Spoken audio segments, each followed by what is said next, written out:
What is something that happened at school to you that even now you are still mad about?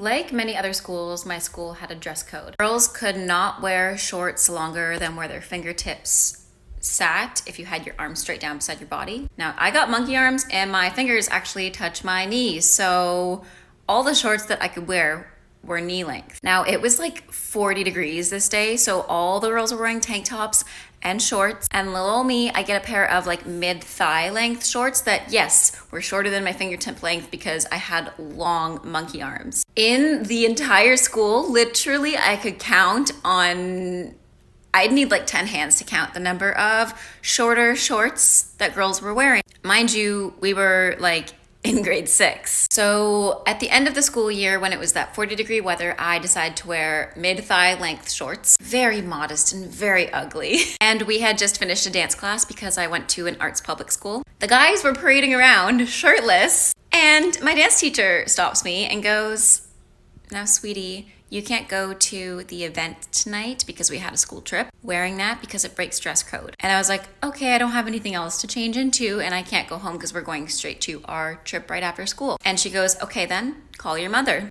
My mom is a high school teacher, so I call her work. And the field trip turns out to actually be going to her work. Our trip was going to her high school, and this is important later. So I get her on the phone and I'm like, Mom, I need a pair of shorts to change into because these are inappropriate, my teacher said. My teacher's standing there the entire time, watching me phone my mom. My mom goes, "The shorts that you wore this morning?" And I was like, yes. And my mom was like, well, I have a conference until 7 p.m., so I can't really do anything, and your father's working out of town until midnight. So you'd think the teacher would like give me a slap on the wrist and be like, okay, just wear more appropriate ones the next day. Now this teacher grabs the phone and talks to my mom and is like, well, she can't come to this event tonight unless she has other shorts to wear. You have to bring her some. My mom's like, I'm sorry, I'm working. I can't leave to go get my daughter shorts at school. And then my mom goes, you know what? We don't really want to go to that event anyways. Just tell my daughter she can take the bus home.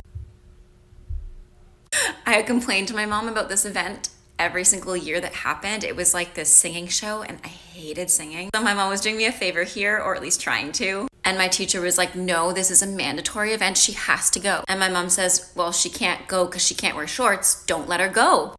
So then the teacher's like, fine, we'll find a pair of shorts in the lost and found. So I go to this event in basketball shorts and a dress top. And since the event's at my mom's school, she's looking at all the girls come in and she goes up to the teacher and says, you must have had a really long day calling all of the students' parents, asking them to bring them shorts. Radio silence. I can't say I'm mad about that either. Yeah, I can think of something that actually forever changed my relationship with food and my relationship with my body, like to this day. It was grade 5 or 6, can't remember which, but there was like this big class ski trip coming up. And I wasn't actually going on this ski trip, but everybody in class was going to the next room to get weighed so that they could be fitted with the proper skis on the trip. And I wanted to do what everybody else in class was doing. So I was like, yeah, okay, I'll go over and I'll get weighed. Keep in mind, I was a bigger kid. I was always a chubby girl, but it never bothered me at the time. So I go and I get weighed. I come back and there's a group of girls in class that's sharing their weights and asking everybody else what they got. What's your number on the scale for whatever reason? So they ask one of my classmates, well, what did you get? What's your number? And she shares her number, and her number is considerably higher than the girls in that group. And they start to make fun of her, laughing, saying, ew, that's disgusting. That number's too high. You could have broken the scale. I mean, shit like that, right? So they ask me, what did I get? What's my number on the scale? So I realize my number is similar to the classmate they just asked and made fun of. So I'm going to lie. So I lie and I say that my number is basically an identical number to one of the girls that was asking in that group. And she was devastated to hear that we could possibly weigh the same. She was like, how can someone who looks like you weigh the same as somebody who looks like me? That's disgusting. So that was an experience. She was devastated to the point of tears, thinking that we could possibly weigh the same, which we obviously didn't. I was lying.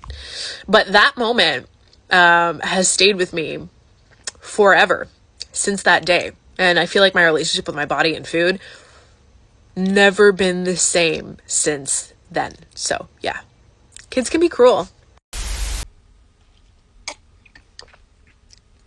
I'm a speed reader, and in 6th grade, they had a contest at school for how many books you could read. Not quality, just straight up quantity. And this was about 2 months into the school year, so everyone was like, oh, we're going to win. We know why. Our class is going to win. We're going to get the pizza party. We're going to, get all the prizes because we have a secret weapon. And I was like, my time has come. And I turned in my first week's charts, which, by the way, had to be initialed by your parents. So, turned it in, and I had read 60 odd books that week. Most of which were like chapter books, so the page count was pretty high. And you had to like write out each book too. So it's not like I could like just say, oh yes, I read 75 books. No, I had to be like, hey, I read 75 books. I read this many Babysitter's Club books because I could eat those like candy. I've read this many Nancy Drew mysteries. I've read all the Wayside School books because it's 6th grade in the 90s. I also read some books that I probably shouldn't have read, but I did anyway. Because that's what happens when you're a bookworm. I read a lot of science fiction books. I had piles of notes. And I turn them in, and the chart comes out. And I'm not on it. Because they have like a chart in the hallway. And I turned to my teacher. I was like, why is it not on it? She's like, that's weird. I don't know why you're not on it. Let me go find out. And we go to the vice principal in charge of the whole program. And she goes, I don't include people who made things up. So she called me a liar. And my teacher's like, have you met her? She's not lying. She's read them all. And the teacher was like, I don't believe you. I don't believe you. And this happened literally every week. Like, my teacher was at bat for me. My parents were going to bat for me. And this person would not put me on the chart. So at the end of the whole thing, I wasn't even allowed to play, basically. And then in 7th grade, the girl who did win was like, yeah, I did not read a single one of the books I said I did. I just went to the library and wrote them all down. So, still mad. 37 years old now. Still mad. I'm left-handed, right? And the world is not made for left-handed people, right? But the amount of shit teachers used to give me for this, I don't even know how it bothered them. Like, get over it. So, like, this is how, like, normal people write in their books, right? But I used to have to write in my book like this. Or have it proper twisted, depending how I was on a desk. And I used to get bloody told off. Your book the right way. Well, I can't bloody write the right way, man. Like, you've got to kind of twist your arm like that, and it's really hard. Still remember the day of bloody, this horrible teacher, we called her Malamon, in front of history class to give me a bloody row about it. There was no skin off her fucking nose. She asked me to write shit down, so I was writing shit down the way I know how to write shit down. So not only did I get stabbed in grade 6, but also that same year, our power went out one day.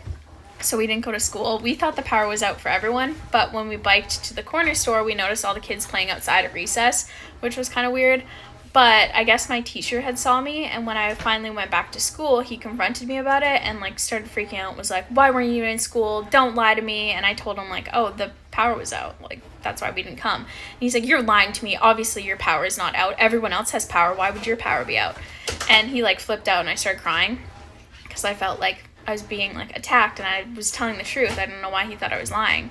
So he was like, I'm gonna call your parents. So he called my parents, and it turns out that my parents lied to us and told us that there was a power outage for everyone, but they actually just couldn't afford to pay the hydro bill, so our hydro got cut off. And yeah, I kind of hope that my teacher felt like an asshole about that for a while. When I was 16, a freshman in high school, I lost the entirety of my vision in my right eye. During this process, I was going through a lot of procedures, doctor's visits. I was having a lot of vision changes during this before it just went black in that eye. My U.S. history teacher had a problem with this, and she used to tell me, it's always something different with you, Morgan. She was also one of the teachers that refused to let me use my visual aids, such as my magnifiers, my recorder, and my phone for a flashlight. Because she wouldn't let me use my tools, I failed for 2 semesters because I had to have other people take my notes for me. What really takes the cake for this teacher is when I showed up to class after a procedure with an eye patch. It was a medical eye patch, not a costume eye patch. And she ripped it off my face telling me that it's against the school dress code.